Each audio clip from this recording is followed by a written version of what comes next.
Pode sentar. Muito obrigado. Segundo livro das Crônicas, capítulo 36, do verso 22 ao verso 23. E livro de Esdras, capítulo 1, do verso 1 ao verso 3. O texto será projetado na tela para nós. Então, os irmãos terão, hoje vamos falar sobre o Senhor despertou o coração de Ciro. Ciro foi um imperador persa. Qualquer livro de história, se você clicar lá na internet, Ciro, é possível que apareça o candidato que foi, né? Mas não é ele, não. É o Ciro, rei da Pérsia, na verdade. Aí você coloca, acrescenta mais alguma coisa. Então, Ciro, rei da Pérsia, ele foi um rei no estilo de Alexandre o Grande, que implementou o helenismo no mundo inteiro. Hoje nós falamos grego por causa de Alexandre o Grande, o helenismo. Nós falamos odontologia, grego, né? Falamos ginecologia, grego, né? Falamos Teófilo, grego, tudo grego, na verdade, né? E pneumatologia, grego, pneuma, grego, e assim vai indo. E então Ciro e Alexandre o Grande foram muito parecidos, na verdade. Ciro ele ia conquistando impérios e ia fazendo uma política não de opressão, mas de sedução, com carinho, com amor. Os historiadores, até os seus inimigos, como os gregos, falam de Ciro de maneira extraordinária. Ele aponta para Jesus. Ele, quando conquistou o império dos Medas, ele, depois de conquistar, ele face a face no palácio do rei dos Medas, agora seu prisioneiro, né? Ele fala para ele assim: você vai ser meu sogro.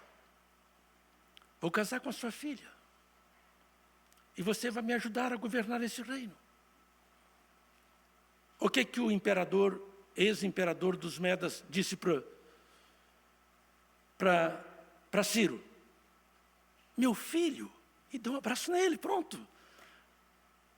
E assim ele conquista os Medas. E se torna conhecido como o imperador dos Medas e dos persas. Quando ele invade a Ásia Menor, hoje Turquia, conquista a Ásia Menor, ele, no palácio do imperador daquela região do mundo, sexto século antes de Cristo, ele olha para o imperador que agora é seu escravo, seu savalo, seu vassalo, seu súdito, tá sob o seu domínio. Eu queria que você fosse o meu assessor no meu império. Você aceita trabalhar como meu assessor, meu conselheiro? O rei da Ásia Menor pensou: feito, pronto. Assim, ele foi expandindo o seu império e é conhecido até pelos seus inimigos como um homem simples, inteligente, capaz. Aponta para Jesus. Nós vamos ver agora dois textos na Bíblia que falam sobre Ciro, esse homem que é conhecido em qualquer livro sério de história e respeitadíssimo. Vamos ver os textos bíblicos, por favor. Eu não consigo ver aqui, não?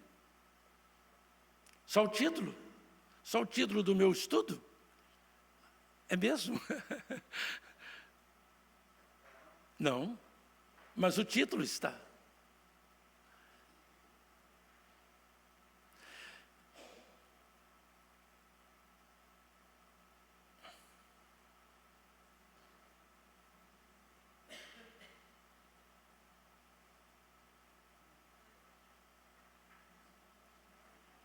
Agora sim. Agora apareceu para mim. Senão eu teria que pregar assim. Não, de maneira alguma. Então eu preparei esse texto assim para apresentar para os irmãos. Compartilhei com a mídia para ver se eles poderiam projetar para os irmãos, porque os irmãos têm o texto de Crônicas e o texto de Esdras, 2 livros. 2 livros. Estes escritores bíblicos, eles têm uma posição, uma visão de Israel, do povo do Senhor, totalmente diferente do salmista que nós estudamos hoje pela manhã, Salmo 44. Então eu peguei só a parte final. Eu, na verdade, gostaria de ler mais desse texto, mas vamos destacar apenas essa parte. O que nós vamos falar sobre esse texto? 4 coisas sobre esse texto. A primeira, sobre como a Bíblia fala da soberania de Deus. Aqui nesse texto, nós temos essa ideia de o Senhor é soberano. Às vezes não conseguimos perceber, Ele está dirigindo a história e nós não conseguimos ver a ação dEle e reclamamos. Mas a Bíblia nos ensina que Ele é o Senhor e que Ele está dirigindo a história. Então vamos ver isso nesse texto. Tem outros textos na Bíblia que apontam nessa direção e eu vou citar alguns, mas não vamos ler os outros textos, eu vou citar os textos. Porque eu gostaria mesmo de terminar esse culto hoje, aqui às 8 horas no máximo. Porque hoje de manhã eu falei muito, na verdade. Então eu queria me penitenciar com os irmãos, na verdade, de alguma maneira. A segunda coisa que nós gostaríamos de sublinhar nesse texto, que eu acredito que tem uma lição para nós aí, é que é a fidelidade de Deus. Ele é fiel, Ele cumpre a sua palavra. Podemos confiar nele. A terceira coisa, sobre o amor de Deus, o cuidado de Deus para com o seu povo. Nós encontramos isso aí também. E vou encerrar falando de Ciro. Por que Ciro? Porque em Ciro, nesse texto bíblico e em outros textos da Bíblia, que falam o nome de Ciro, o texto do profeta Isaías, o texto do profeta Jeremias, todos esses textos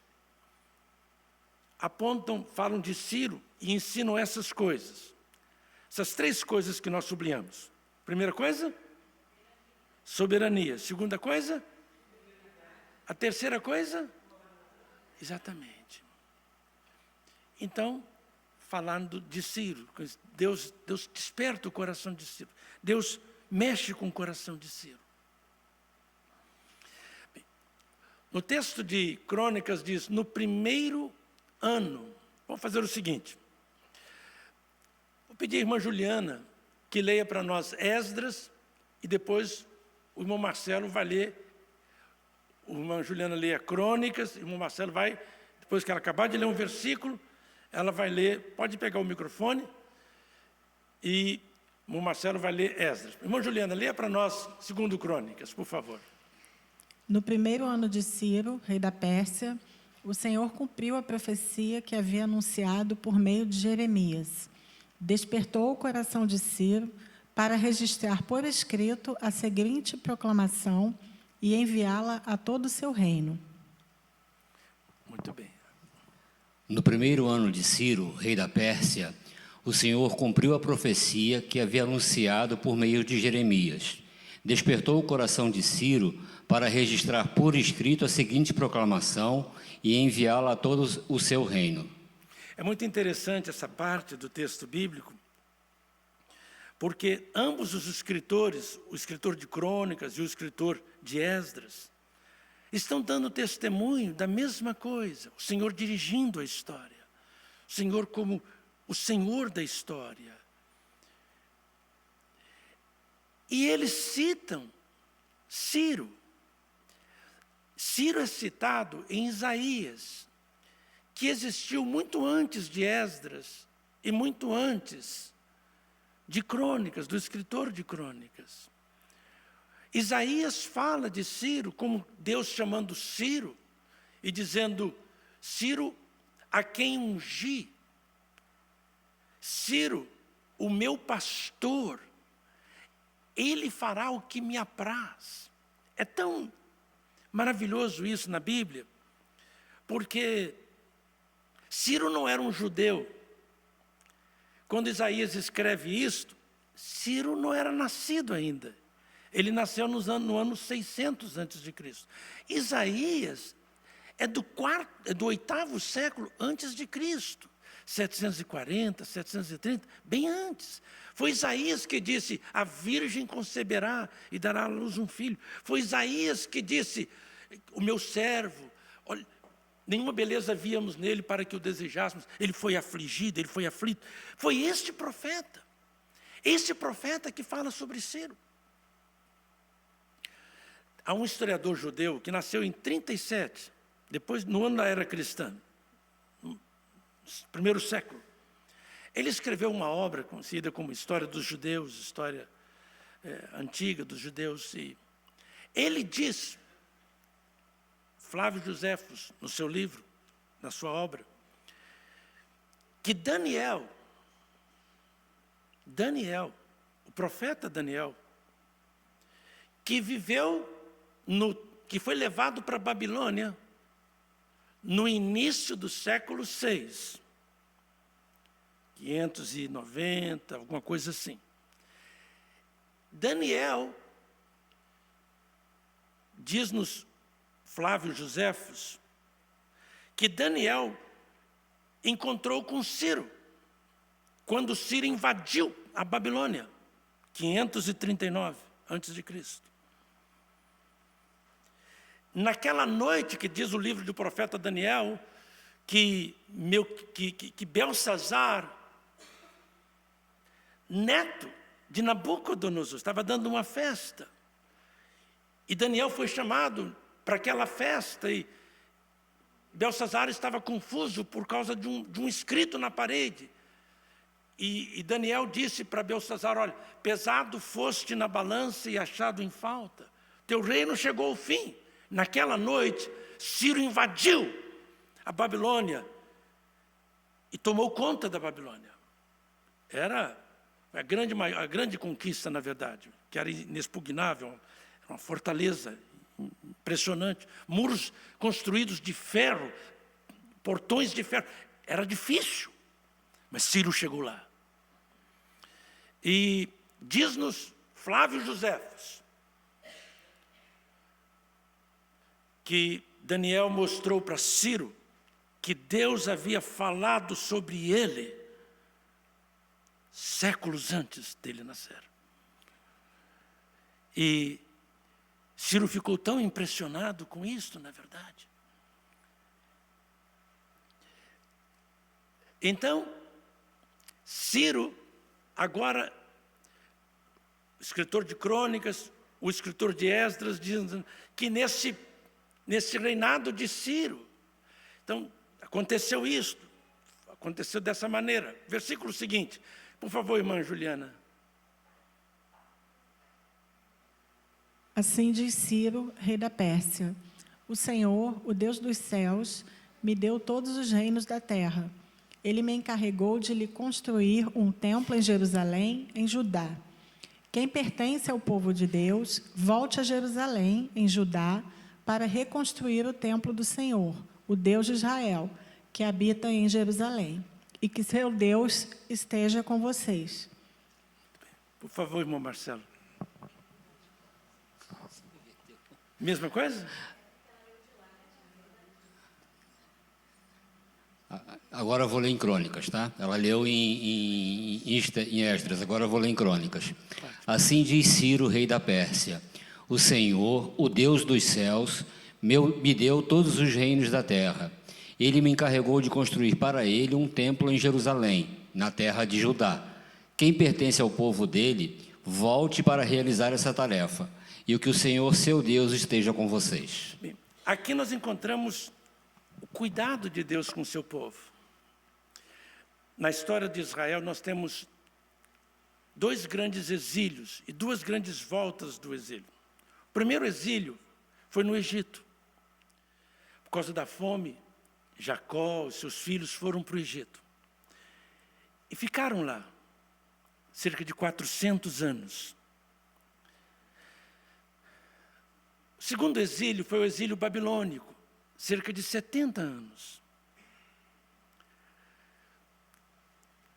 O povo volta do exílio, do primeiro exílio do Egito, sob o comando de Moisés e depois de Josué, e conquistam a terra. Agora, no segundo exílio, eles voltam sob comando de 3 grandes líderes de Israel na volta do segundo exílio. 3 grandes personagens. Zorobabel, Esdras e Neemias. E esses nomes nós encontramos no livro de Esdras, no livro de Neemias, inclusive no livro dos profetas, Ageu e Zacarias, quase no final do nosso Antigo Testamento. Este fato, esse gesto de Ciro fazer isso em nome do Senhor, revela o cuidado de Deus com o seu povo. Deus desperta o coração de Ciro, mostrando a sua soberania, a sua fidelidade e o seu cuidado, o seu amor para com o seu povo. O último versículo agora só de Esdras, porque Crônicas termina aí. Quem pertence ao povo de Deus, Não. volte a... Não, você já leu. Já foi lido, não foi esse daí? Já. Mais um, né? Esse mesmo? Esse é o 3. Hein? Esse é o verso 3. Esse é o verso 3? Então leia o verso 3, por favor, de Esdras. Assim diz Ciro, rei da Pérsia: o Senhor, o Deus dos céus, me deu todos os reinos da terra. Ele me encarregou de lhe construir um templo em Jerusalém e em Judá. Quem pertence ao povo de Deus, volte a Jerusalém e em Judá para reconstruir o templo do Senhor, o Deus de Israel, que habita em Jerusalém, e que seu Deus esteja com vocês.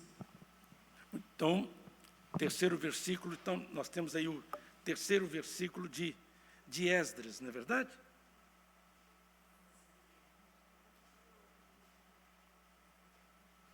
Muito bem.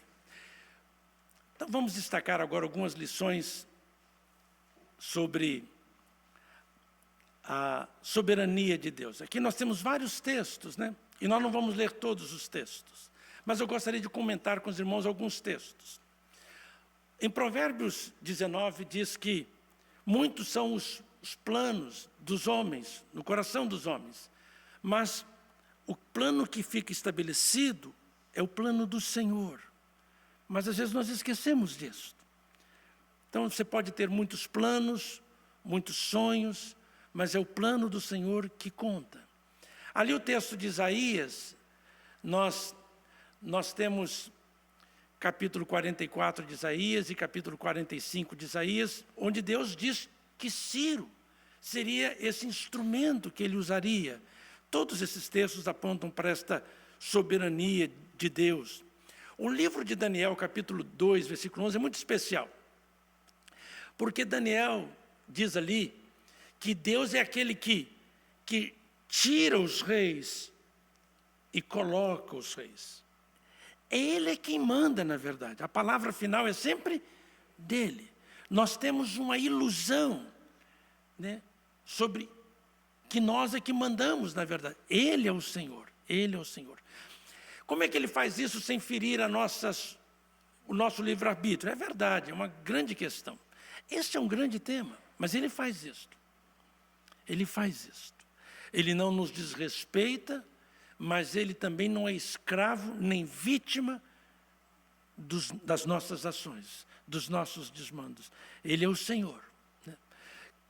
Se nós pudéssemos explicar Deus completamente, ele não seria Deus. Ele seria esse microfone, esse óculos, um carro, porque nós não conseguimos entendê-lo. Como é que ele consegue resolver essa equação? Mas ele consegue. Então, mas ele é o Senhor, ele é o soberano Senhor. O outro texto que nós temos aí é o texto de Jeremias, né? Jeremias, esse texto é muito especial, porque nesse texto de Jeremias, Deus diz que, antes do exílio acontecer, que o exílio demoraria 70 anos. O segundo exílio, o exílio na Babilônia. Então, Deus fala isso. Agora, você me pergunta, isso se cumpriu literalmente? Não acredito nisso. Acredito que o número é um número figurado. Não temos que entender número nenhum na Bíblia literal. Mais de 70% da Bíblia não é literal, é figurado, é figura de linguagem. Eu sou o pão da vida, se você não comer a minha carne e beber o meu sangue, você não tem parte comigo. O caminho do reino de Deus, a porta é estreita. Figuras de linguagem, o tempo todo, na verdade. Então, o selo na testa, o selo aqui, o selo ali, figura de linguagem, símbolo de propriedade, de cuidado, todos esses sentidos, na verdade. Mas a ideia é a seguinte, 7 é um número muito importante. 70 é um múltiplo de 7. No tempo certo, pleno, cheio, no tempo de Deus, o exílio terá o fim. E foi isso que aconteceu, na verdade. Então, no tempo de Deus, o exílio chegou ao fim, na verdade. Esse texto de Jeremias é muito especial. O texto do penúltimo texto do Evangelho de João, capítulo 19, Jesus estava diante de Pilatos. E Pilatos faz uma pergunta para Jesus. Jesus não responde a pergunta. Jesus faz silêncio. E Pilatos diz para Jesus assim, você ignora, você não sabe que eu tenho poder para soltar você e matar você?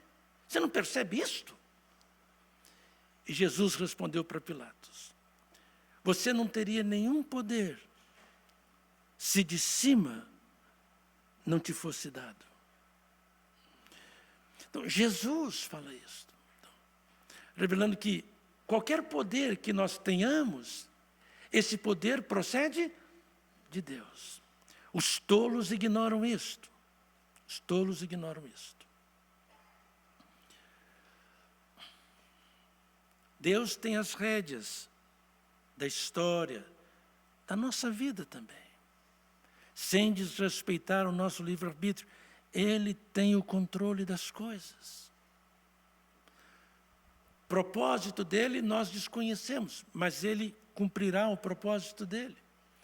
Filipenses capítulo 2, de 9 a 11, Paulo diz que Deus deu a Jesus um nome que é sobre todo nome, para que ao nome de Jesus se dobre todo o joelho nos céus e na terra.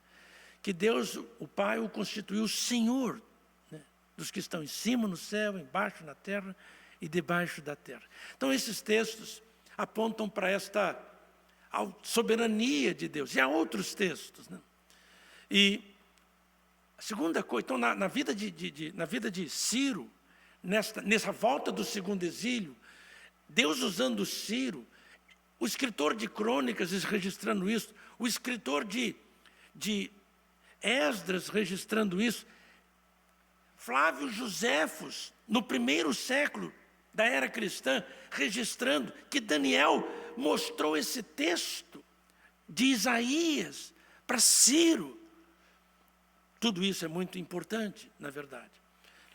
Daniel não era cristão, mas ele cita o nome de Cristo nas obras dele. A segunda coisa que nós vemos nesse texto, nessa história, que me fascina, é a fidelidade de Deus.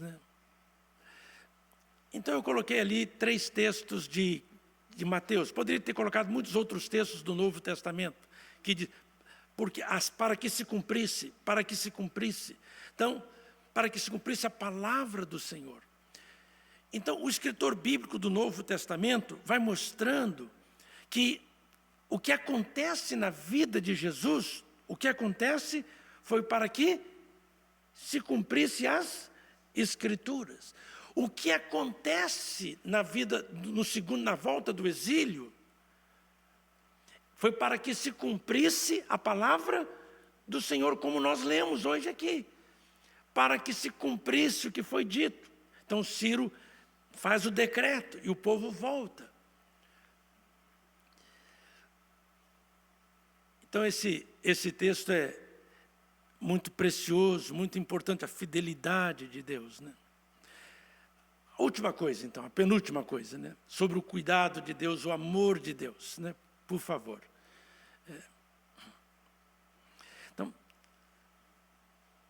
Então nós temos a palavra do Senhor, sua promessa, sua profecia e o evento estão inseridos ambos em um plano divino, né? Revelando a fidelidade de Deus, a soberania de Deus, o poder de Deus e da sua palavra, né? Então a palavra gera o evento e o evento gera a palavra. Deixa eu explicar isso melhor, né? Porque a gente fica perguntando, me explica uma coisa, é a palavra que gera o evento?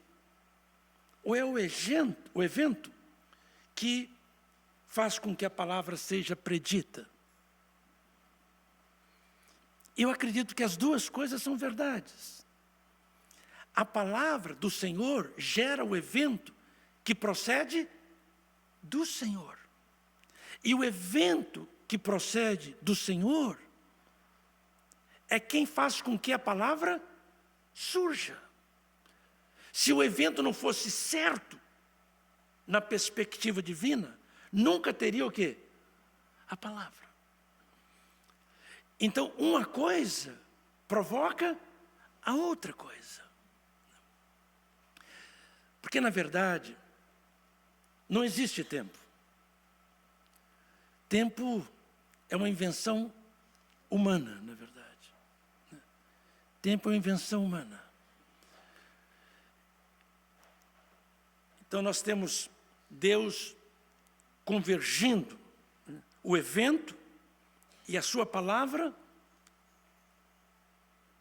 revelando dessa forma a sua fidelidade e a sua soberania. Então, na convergência dessas coisas, na harmonia dessas coisas, o evento e a palavra, a profecia. Por que há a profecia? Porque há um evento que é certo. E esse evento é que gera a profecia, e a profecia é que gera o evento.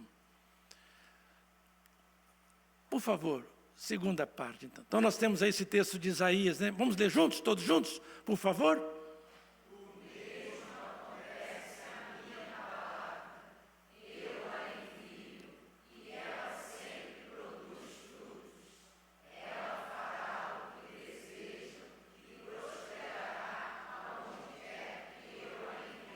Então, a palavra do Senhor, que foi dita por Jeremias, por Isaías, essa palavra se cumpriu, ela prosperou.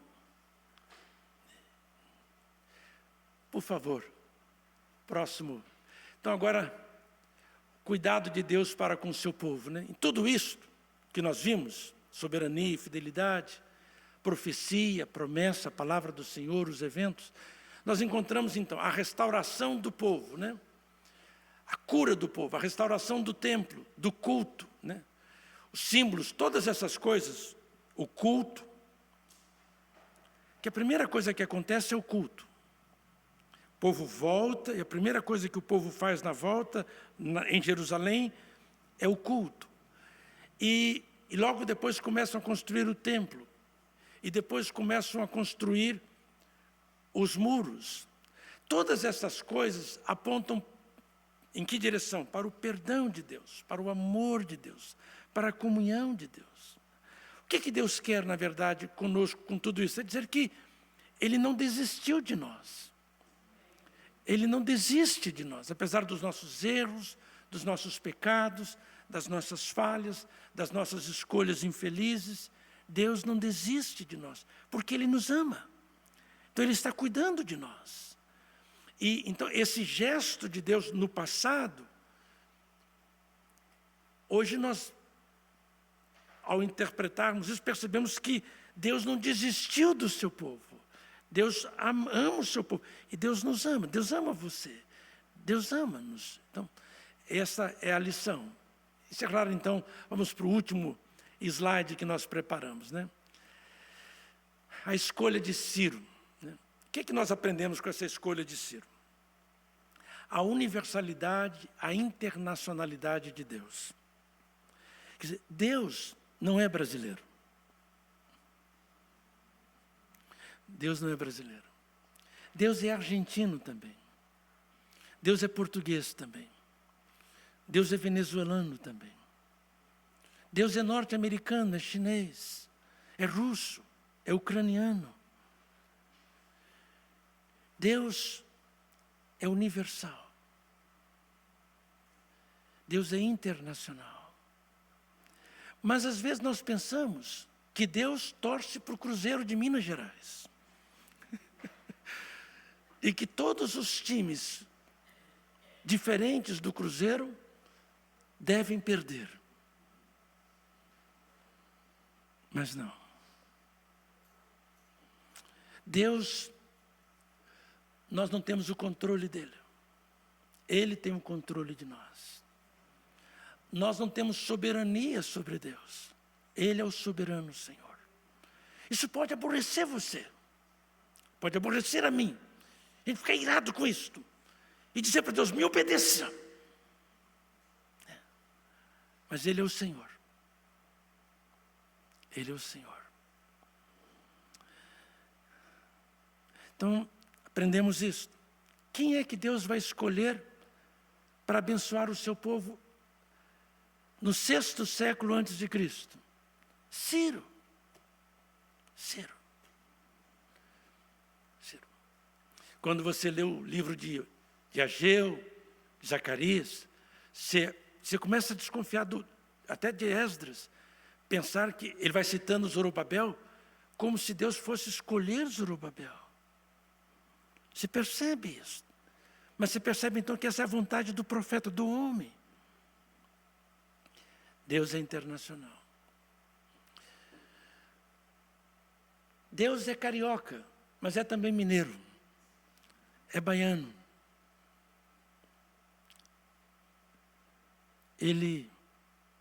Deus é internacional. Deus é isto.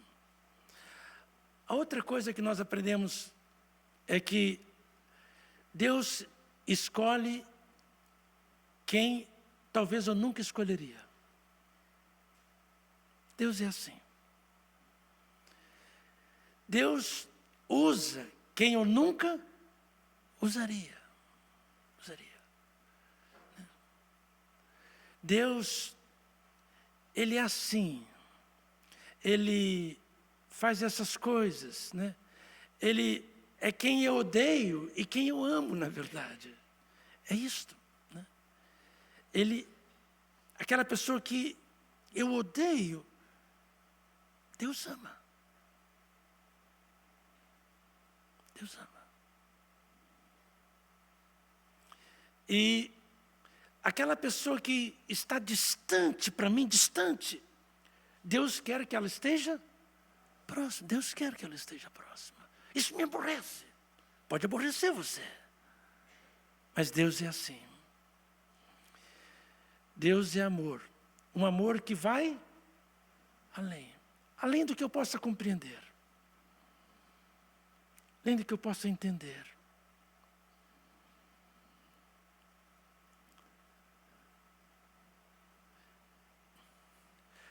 Paulo, escrevendo aos Romanos, diz que Deus prova o seu amor para conosco, em que Cristo morreu por nós, sendo nós ainda seus inimigos.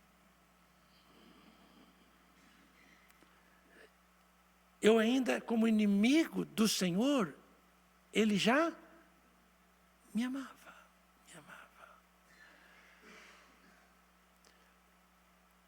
Ele encontra-se naquele que eu desprezo, por causa da raça, por causa da cor da pele, por causa da roupa que veste, por causa disso, daquilo outro. Deus é assim. E eu gostaria que, nesta noite, Deus fizesse com você, comigo, aquilo que Ele fez com Ciro. A Bíblia nos diz que Deus tocou no coração de Ciro. Deus moveu o coração de Ciro para que ajudasse um povo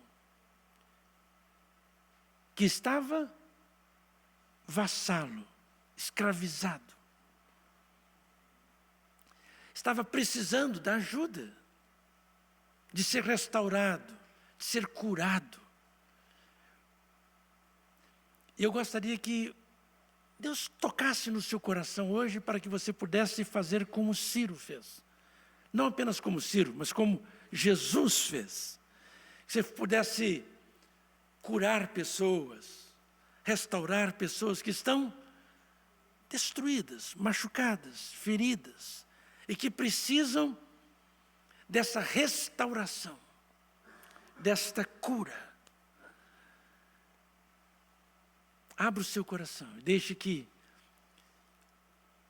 Deus toque no seu coração, Jesus toque no seu coração, o Espírito Santo toque no seu coração, como Deus tocou no coração de quem? De Ciro. E o povo de Deus foi restaurado. E a casa de Deus foi construída. E o culto foi avivado, aconteceu o culto ao Senhor. Os muros de Jerusalém foram reconstruídos. Vamos orar ao Senhor. Pai, assim como o Senhor tocou no coração de Ciro, por favor, toque também nos nossos corações. Cura-nos, restaura-nos, alegre-nos, por favor. Perdoa-nos, em nome de Jesus. Amém.